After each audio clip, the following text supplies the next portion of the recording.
The eviction notice was nailed to her door on November 3, 1888. It was not a polite request. It was a declaration of war, written in a clerk's severe hand on paper that felt as brittle and cold as the autumn air. The words were simple, the meaning absolute. Alara Vance was to vacate the premises by sundown. The premises in question consisted of a single room, 12 feet by 10 feet, with a leaky roof and a floor that slanted toward the north wall. It was the only home she had ever known beyond the embrace of her parents, and the only shelter she had shared with her late husband, Thomas. She was 19 years old. Mr. Abernathy, the landlord and owner of the town's only sawmill, stood on the muddy path below her stoop, arms crossed over his expansive chest. He did not look at her. He inspected the gray, unforgiving sky as if searching for some divine justification for his actions, though he required none. The law was the only divinity he recognized, and the law was on his side. Alara was 3 months behind on the rent, a sum of $4.50. Her husband's death in a logging accident, an accident at Abernathy's own mill, had ended the meager income that had kept this shabby roof over her head. There was no widow's pension, no charity beyond the cold calculus of profit and loss. Thomas's life had been worth a week's wages and a brief, mumbled apology. Her tenancy was worth nothing at all. "It is a matter of business, Alara," Abernathy said to the clouds, his voice a low rumble of false regret. "I cannot run a charity. The room is needed." Alara did not reply. She stood in the doorway, a slight figure framed by weathered pine, her husband's oversized coat wrapped tightly around her. She had stopped crying weeks ago. Grief had been a luxury, a fire that had consumed all her fuel and left only cold, hard ash. What remained was a quiet, unbending resolve that the men of Providence Gulch mistook for shock or simple-mindedness. They saw a girl. They did not see the woman forged in the crucible of loss, an orphan since the fever of '79, and now a widow before she had truly learned to be a wife. She watched as 2 of Abernathy's mill hands, men who had worked alongside Thomas, carried her meager possessions out into the street. A straw-stuffed mattress, a cast-iron skillet, a wooden chest containing her parents' Bible and a few patched garments, and a small, hand-carved rocking horse Thomas had made in anticipation of a child they would never have. The items formed a pathetic little monument to a life dismantled. The townspeople watched from their windows and doorways, their faces a mixture of pity and a deeper, more selfish relief. It was her tragedy, not theirs. The final authority in Providence Gulch was the town council, a triumvirate of its most prosperous citizens. They convened an impromptu meeting as the sun began its descent, casting long, skeletal shadows across the valley. Elder Fitzwilliam, a man whose piety was matched only by his rigid adherence to tradition, cleared his throat. He was flanked by Abernathy and Silas Croft, the general store proprietor. "The community has a duty," Fitzwilliam began, his voice sanctimonious. He addressed Alara, who stood beside her small pile of belongings, refusing to sit in the mud. "We will not see you cast into the wilderness. A room has been prepared for you at the county poorhouse." The offer was an insult wrapped in the guise of charity. The poorhouse was a grim 2-story building at the edge of town, a place where the indigent and the infirm went to be forgotten. It smelled of boiled cabbage and despair.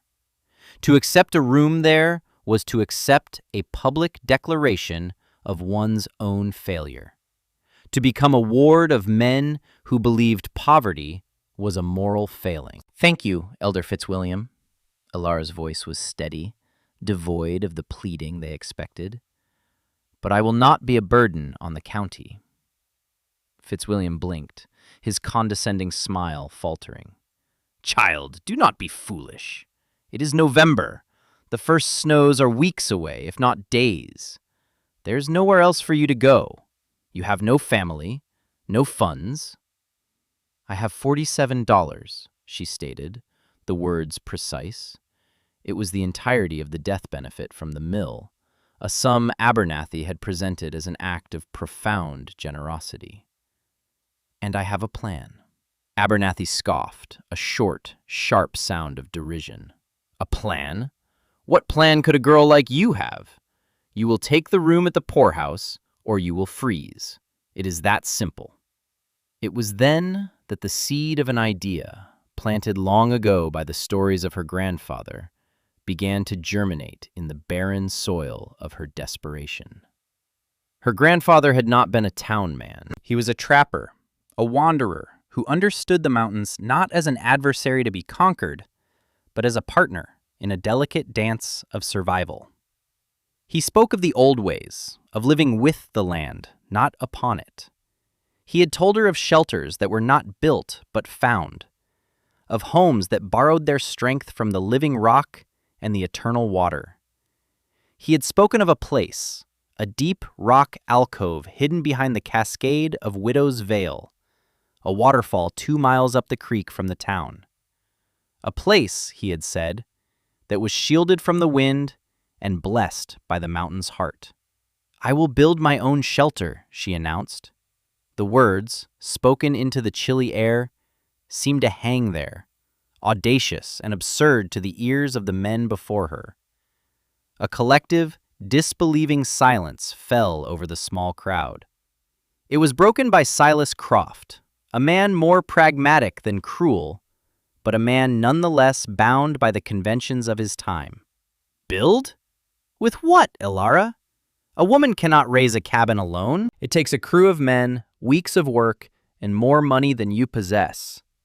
It will not be a cabin, she said, her gaze distant, fixed on the dark silhouette of the mountains that cradled the valley. It will be a stone shelter. It will be behind the falls. The statement was met with a wave of outright laughter. It was a harsh, guttural sound, the laughter of men who believe their reality is the only one. Abernathy slapped his thigh, his face red with mirth. Behind the falls? The girl is mad with grief. You'll be soaked to the bone in an hour and frozen solid by morning. The dampness will give you consumption before the first real blizzard. Elder Fitzwilliam adopted a more paternalistic, pitying tone. Ilara, my dear girl, the forces of nature are not to be trifled with. God gave us wood and saws to build proper homes, to keep the wilderness at bay. What you propose is a return to savagery. It is folly. My grandfather spoke of it, she replied, her voice unwavering. He said the deep stone holds the summer's warmth. He said the curtain of water insulates from the winter wind. He said if you understand the flow of water, you can guide it away. It is not savagery, it is knowledge. But they did not hear knowledge. They heard the ramblings of a hysterical, grieving girl. They saw her not as a resourceful survivor, but as a problem to be managed. Their world was one of lumber and square nails, of straight lines and fences that carved the world into parcels of ownership. Her idea was fluid, organic, and ancient. It was alien to them, and therefore, it was wrong. Not one of them had ever spent a night in the wilderness without a canvas tent and a roaring fire. Not one of them understood the fundamental principles of thermal mass or the insulating properties of an air gap. Not one of them would admit that a 19-year-old girl, an orphan and a widow, might possess a wisdom they had long since abandoned for the illusion of civilized security. Take the night to reconsider your foolishness, Fitzwilliam commanded, his patience exhausted. The offer for the poorhouse stands until noon tomorrow. After that, your fate is in your own hands. They turned and walked away, a phalanx of self-satisfied certainty, leaving her alone with her pile of worldly goods as the first icy stars began to appear in the darkening sky. She did not watch them go. She was already looking up the valley, toward the sound of distant water, her mind not on what she had lost, but on the precise and methodical process of what she must now build. Her vindication would not be argued with words. It would be constructed of stone, wood, and an older, more resilient form of wisdom. The following morning, on November 4th, Elara walked into Silas Croft's General Mercantile. The bell above the door announced her arrival with a cheerful jingle that was entirely at odds with the somber mood inside. A handful of men were gathered around the pot-bellied stove, drinking coffee and talking in low tones about her. They fell silent as she entered, their eyes following her as she moved to the counter. Silas stood behind it, polishing a glass jar, his expression a careful, neutral mask. "I need to purchase some supplies, Mr. Croft," she said, her voice clear and businesslike. She placed a small cloth purse on the worn wooden surface. The clink of the silver coins inside was surprisingly loud in the quiet room. Silas sighed, setting the jar down. "Elara, the offer from the council is a good one. It is warm. There will be food." "I am not here for charity, sir. I am here for tools," she replied, untying the purse. She had spent the night under a canvas tarp she owned, huddled by a small fire, meticulously planning her needs and calculating her expenses. She had $47. She had budgeted to spend $27. She began her list. "I need a good felling axe, the one with the hickory handle, a 26-inch crosscut saw, 10 pounds of 10-penny nails, a roll of tar paper, 100 feet of good hemp rope, a spade with a reinforced handle, and a small block and tackle." The men at the stove exchanged glances. This was not the shopping list of a woman preparing for a gentle winter. It was the list of a builder, a homesteader. Silas frowned, doing the calculations in his head. "That's a man's order, Elara. The axe alone. This is heavy work." "I am aware," she said simply. "Please, tally the cost." The total came to $26.84. She counted out the coins with steady hands, the silver discs a stark contrast to her dirt-stained fingers. As Silas wrapped the saw blade in burlap and boxed the nails, Elder Fitzwilliam entered the store, his face a mask of stern disapproval. He had clearly been informed of her intentions. "This foolishness ends now," he declared, his voice echoing in the high-ceilinged room. He placed his hand on the counter, blocking Silas from handing her the supplies. "Silas, you will not sell her these tools. You will be an accessory to her demise. I forbid it." Silas Croft, for all his conventional thinking, was a merchant first. "Elder, the girl is paying with good coin.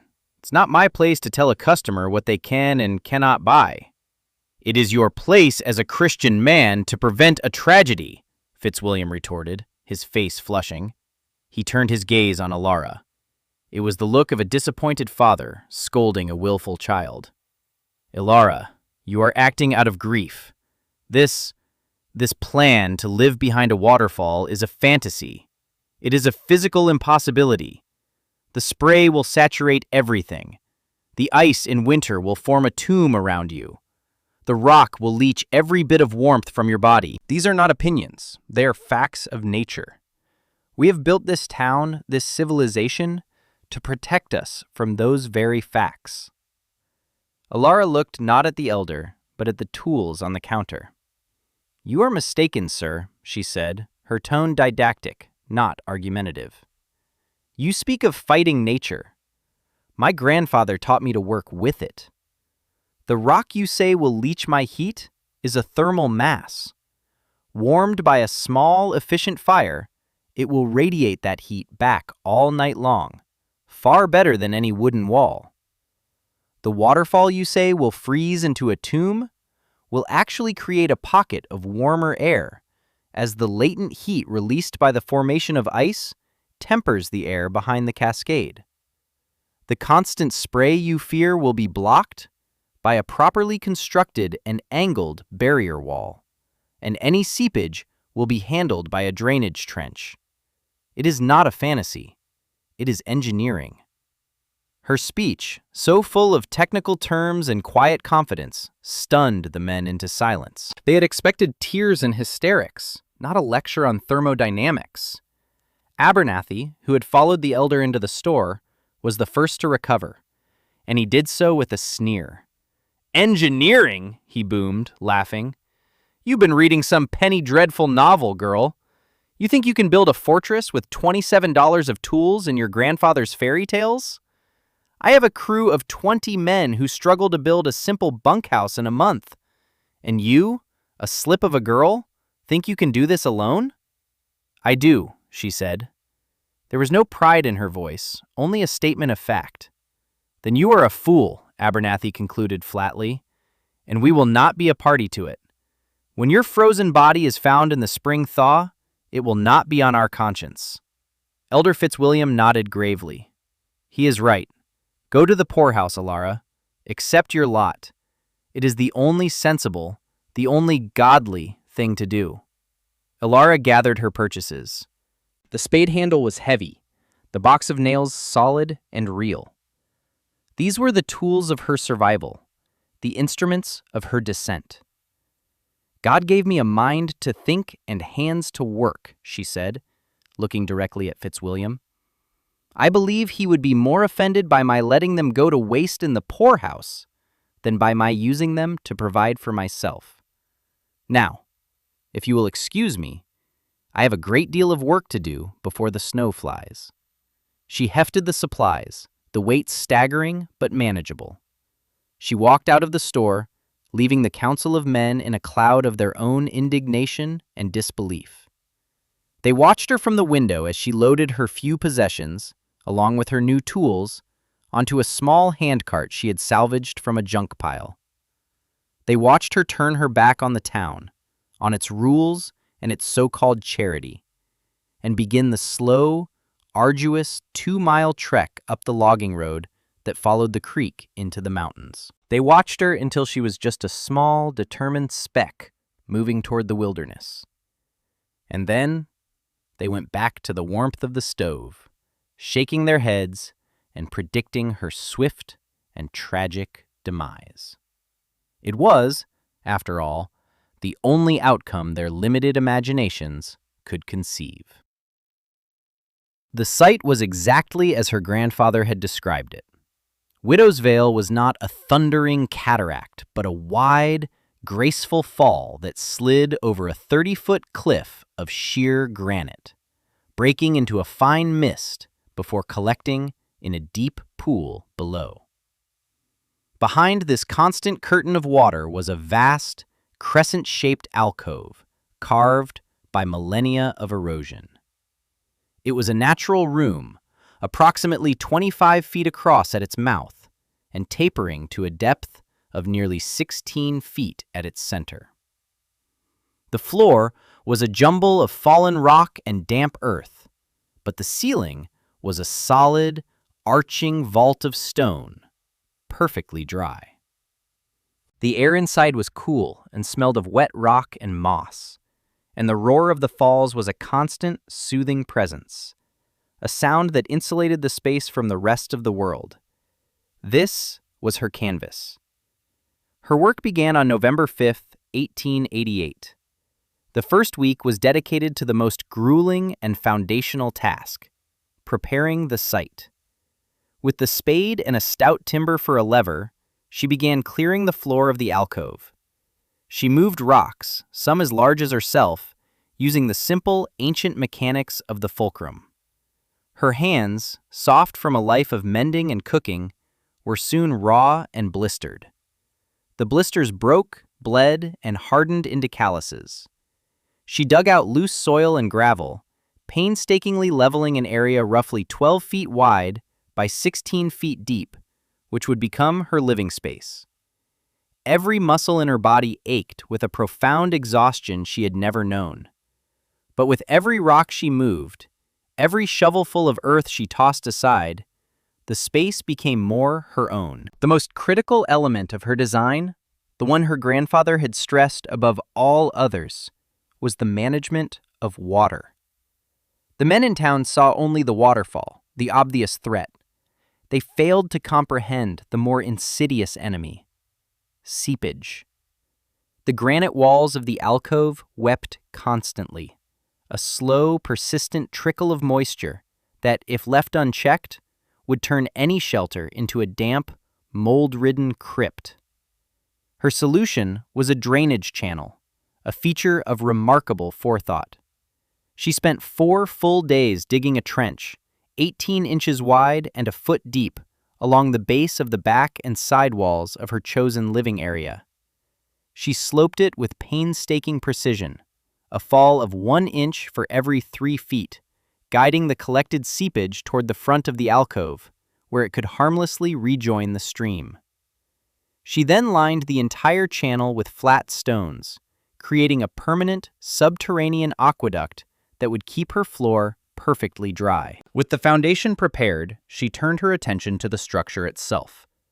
She could not build a traditional 4-walled cabin. She lacked the manpower and the time. Instead, she designed a lean-to, using the massive rock face of the alcove as its rear wall. This was the core principle of her grandfather's wisdom: borrow the strength of the mountain. On November 14th, she began felling trees. She chose young, straight lodgepole pines from the dense forest above the falls, on land no one had bothered to claim.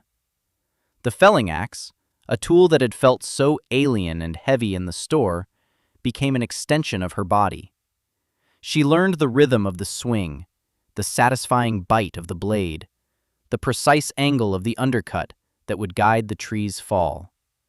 It took her an entire day to fell, limb, and haul her first 6-inch diameter log back to the alcove. Over the next 2 weeks, she repeated the process 20 times. The frame was a masterpiece of resourcefulness. Using the crosscut saw, a brutal 2-handed tool she operated alone by propping one end, she cut the logs into uprights and crossbeams.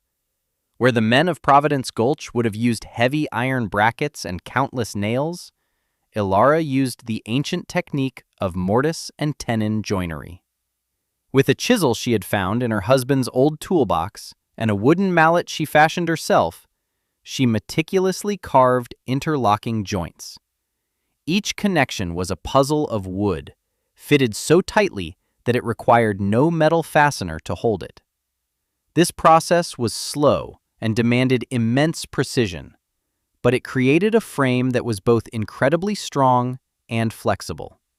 It also conserved her precious and finite supply of nails for the exterior cladding. The main frame, a simple post and beam system that would support the roof and the front wall, was erected by December 1st. The front wall was the shelter's primary shield against the elements. It did not need to bear a structural load, only to repel wind and water. It was angled back at a slight 10-degree slope, a subtle but crucial design choice that would encourage the waterfall's spray to run off rather than penetrate. She built it as a double wall. The outer layer was made of rough sawn planks, overlapped like clapboard siding and nailed tightly to the frame. She spent 3 days rendering pine pitch from tree stumps, a sticky, laborious process, and used it to caulk every seam and knothole, creating a waterproof, resilient skin. The inner wall was constructed a few inches behind the outer one, creating a critical air gap. This trapped layer of air, as her grandfather had explained, was one of the most effective insulators in nature. It would prevent the damp cold of the exterior from migrating into her living space. The final major structural challenge was the fire and its smoke. A conventional chimney was impossible. Building a stone fireplace was beyond her ability, and a simple fire pit would fill the alcove with blinding, suffocating smoke. Here, she relied on the most obscure piece of her grandfather's knowledge: the use of a natural rock fissure as a flue. She had spent her first day at the site searching for such a feature, and she had found one: a narrow, vertical crack in the granite at the very back of the alcove. Using a hammer and a sharpened steel rod, she painstakingly widened the opening at the base of the crack to a diameter of about 10 inches. It was brutal, jarring work that sent shockwaves up her arms. She then lined this opening and the first few feet of the fissure with flat stones, mortared together with a mixture of clay she dug from the creek bed and fine sand. This created a fire-resistant, channeled updraft. The smoke from her small, contained fire would be drawn directly into the fissure and vent out through the porous rock face high above the falls, unseen and undetected. It was an ingenious solution, a symbiotic partnership between human need and natural geology. By December 20th, with the first true snows beginning to dust the high peaks, the shelter was complete. It was not a cabin, not a house. It was something more elemental. From the outside, it was almost invisible, just a dark, recessed shape behind the shimmering veil of water. Inside, it was a sanctuary. The floor was covered with a thick mattress of pine boughs, which provided both insulation and a clean, sharp scent. A small, efficient fire burned in the stone-lined hearth, its smoke pulling perfectly up the hidden flue. The immense granite wall at her back, warmed by the fire, radiated a steady, gentle heat that filled the 192-square-foot space. Her bed was a simple raised platform of wood, her table a flat-topped boulder. The sound of the waterfall was a constant, powerful hum, a white noise that erased the silence of the wilderness. She had spent a total of $26.84 on materials. She had invested 46 days of relentless, punishing labor. She had built her independence out of wood, stone, and the resilient power of forgotten knowledge. January of 1889 arrived not with the biting cold and deep snows typical of the region, but with a strange and unsettling warmth. A persistent wind blew from the south, carrying with it the scent of damp earth and distant oceans. The old-timers in Providence Gulch called it a Chinook, a weather phenomenon that could melt a foot of snow in a day. But this was different. The air was heavy, saturated with a moisture that felt almost tropical. On the morning of January 12th, the sky, which had been a uniform sheet of slate gray for days, opened up. It did not snow. It rained. At first, the rain was a welcome novelty, washing the mud-caked streets of the town. But it did not stop. It fell with a relentless, percussive intensity, a solid sheet of water that turned the valley into a drum. For 3 days and 3 nights, it rained. The creek that bisected Providence Gulch, normally a placid, rock-strewn stream easily crossed by 2 sturdy wooden bridges, began to swell. It turned from clear to a churning, muddy brown, carrying with it fallen branches and other debris. Its gentle burble was replaced by a deep, angry roar that was audible throughout the town. Inside her shelter, Alara was also a witness to the creek's transformation. The widow's veil, once a graceful curtain, had become a raging torrent, a solid, opaque wall of water that crashed into the pool below with the force of 1,000 hammers. The sound was immense, a physical pressure that vibrated through the rock and into her bones. Her front wall was pummeled by a spray so intense it was like a horizontal sleet storm. Water found its way through microscopic cracks in her pine-pitch sealant, but the angled design worked as intended, shedding the vast majority of the deluge. The small amount that did get through was caught by the inner wall and dripped harmlessly to the floor, where it was guided into her meticulously designed drainage channel. The channel, which had previously handled a gentle trickle, was now a rushing, subterranean rivulet, performing its critical function under immense stress. She was safe. She was dry. And she was deeply, profoundly afraid. Not for herself, but for the town below. She knew how it was situated, built on a flat alluvial plain, a floodplain chosen for convenience, not for safety. In Providence Gulch, concern had turned to alarm, and alarm was rapidly escalating into panic. On the second day of the rain, January 13th, the creek had breached its banks. The lower street, which housed the livery, the blacksmith, and a dozen homes, was under a foot of swirling brown water. Families were evacuating to higher ground, carrying what they could. Mr. Abernathy's sawmill, situated right on the water's edge for obvious reasons, was the first business to be inundated. Stacks of freshly cut lumber, representing months of work and thousands of dollars in value, were lifted by the current and swept away, becoming battering rams that crashed into downstream structures. Elder Fitzwilliam had called for a prayer meeting in the church, the highest and driest building in town. He beseeched God to halt the deluge, his voice ringing with authority. But the rain was indifferent to his prayers. It intensified. By the morning of the 14th, the two bridges were gone, their timbers smashed to splinters within minutes of being torn from their foundations. The entire center of town was a shallow, fast-moving river. Abernathy, Fitzwilliam, and Silas Croft had gathered in the General Mercantile, its sturdy, two-story construction offering a temporary bastion against the rising tide. They stood at the second-floor windows, watching in disbelief as the town they had built, the town they ruled, was systematically dismantled by the raw power of water. "The Lord is testing us," Fitzwilliam declared, though his voice lacked its usual conviction. Abernathy, his face pale and his fortune washing away before his eyes, was less philosophical. "This is a disaster, a catastrophe of biblical proportions." His gaze drifted up the valley, toward the mountains, where the rain was falling even harder. "The old logging dam. If that gives way—" He didn't finish the sentence. He didn't have to. The dam he spoke of was a relic from a decade prior, a crude structure of earth and timber built to create a mill pond for a long-defunct logging operation.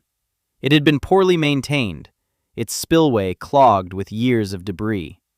Behind it, 3 days of unprecedented rainfall had gathered into a massive, unstable reservoir. The pressure was immense. Sometime around 2 o'clock in the afternoon on January 14th, 1889, a critical section of the earthen wall became saturated and liquefied. It gave way not with a leak, but with a sudden, explosive rupture. A wall of water 10 feet high and thick with mud, logs, and the wreckage of the dam itself surged down the narrow valley.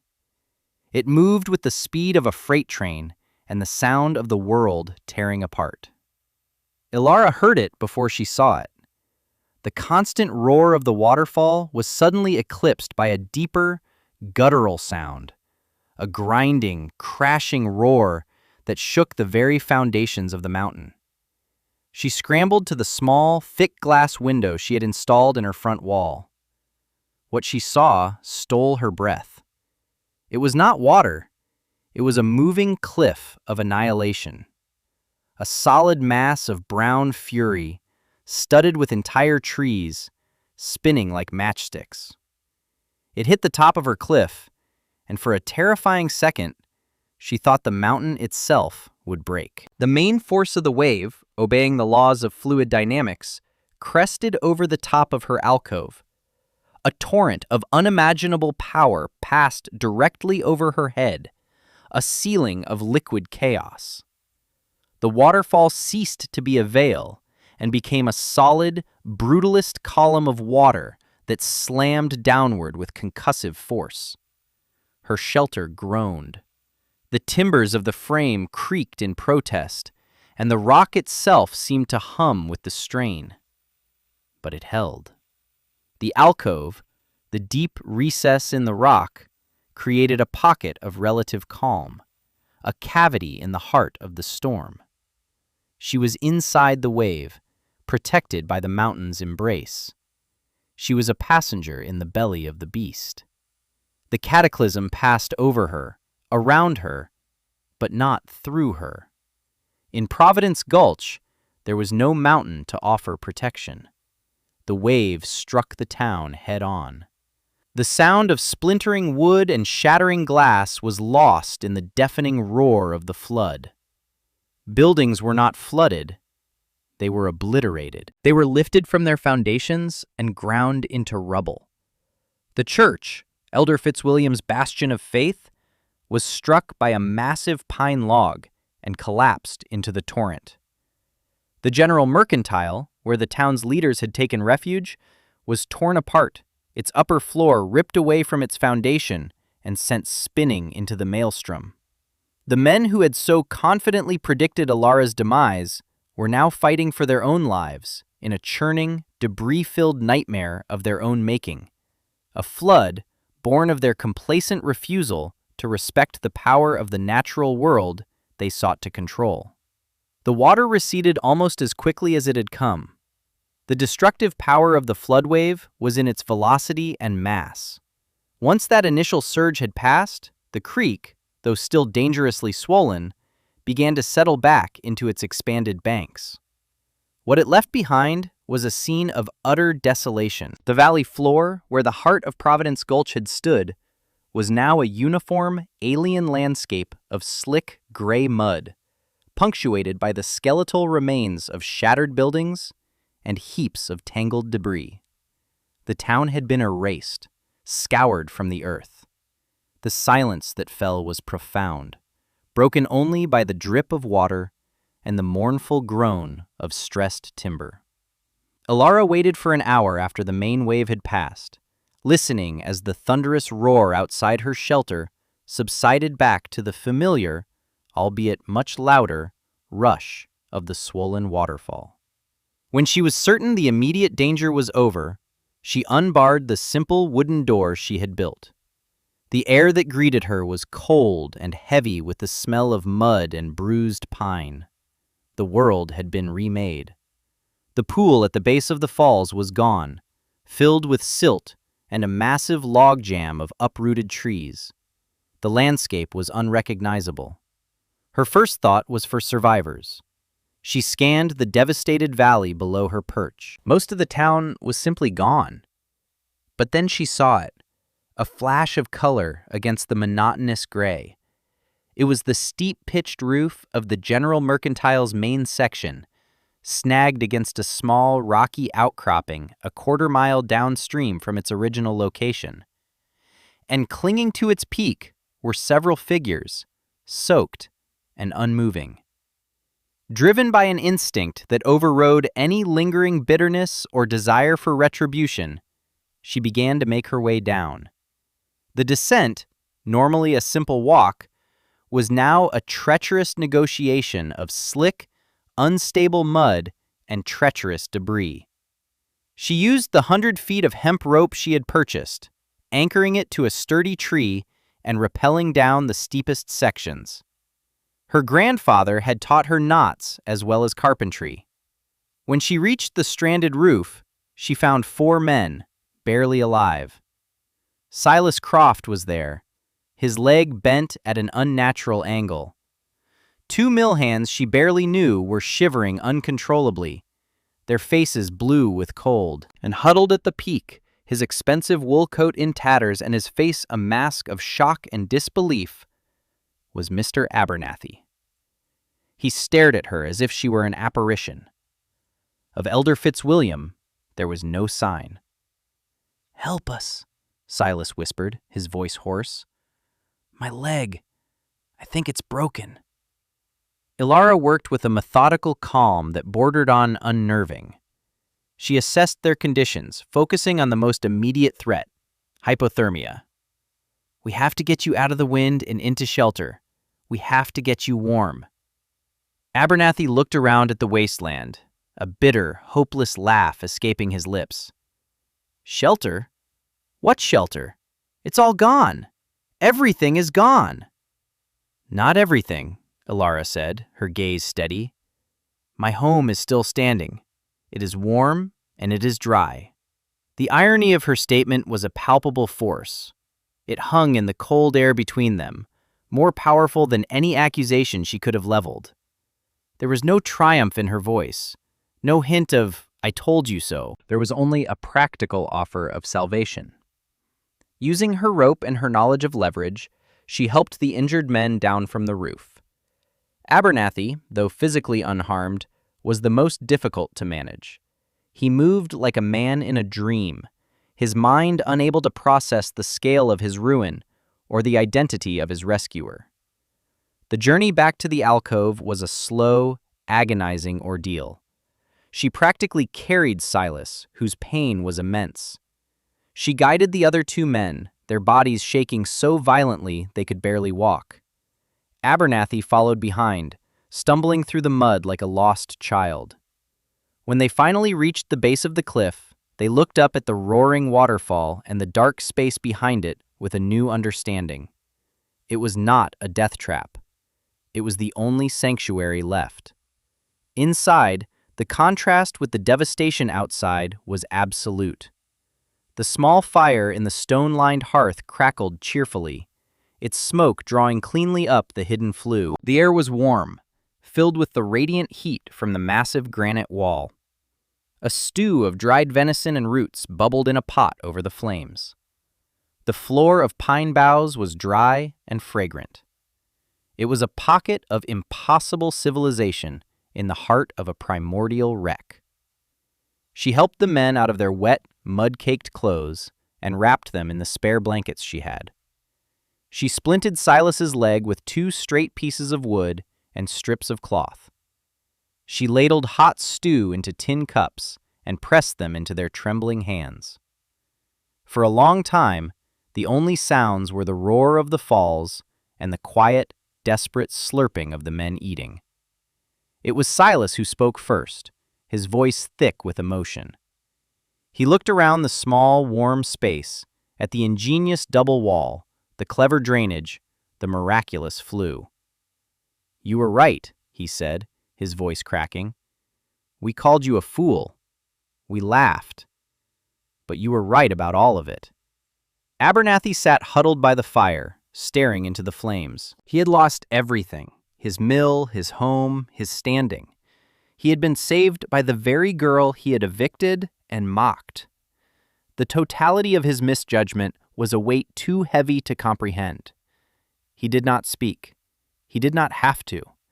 His silence was a confession, a surrender.